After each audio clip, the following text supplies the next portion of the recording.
Savourez les chroniques littéraires avec la revue Les Partageurs d'émotions.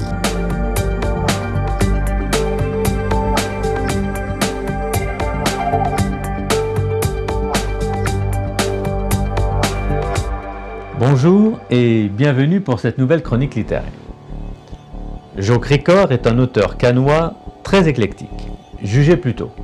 Il a à son actif plusieurs romans, des nouvelles et même des pièces de théâtre. Mais Joe Cricor a une autre particularité, sa passion pour les femmes. D'ailleurs, les personnages principaux de ses ouvrages sont toutes des femmes. Des femmes toujours très belles et au caractère bien trempé. Quelque part dans la tête, le roman dont nous allons parler maintenant ne déroge pas à la règle. Ghislaine, son héroïne, est omniprésente. L'histoire commence tandis qu'elle n'a encore que 5 ans. Caché, l'enfant est le témoin bien involontaire d'une scène atroce, le meurtre sauvage de ses parents, poignardés par 2 cambrioleurs. Évidemment traumatisée, ce drame va rester ancré en elle et va causer dans sa tête un séisme destructeur. Malgré cela, Ghislaine va finir par trouver celui qui va devenir son mari. Un homme qu'elle aime passionnément. Le bonheur du couple est parfait, hélas, pas pour longtemps. Le passé rejaillit et vient inexorablement semer dans la vie de ces 2 personnages l'angoisse et le désespoir. Quelque part dans la tête est un polar.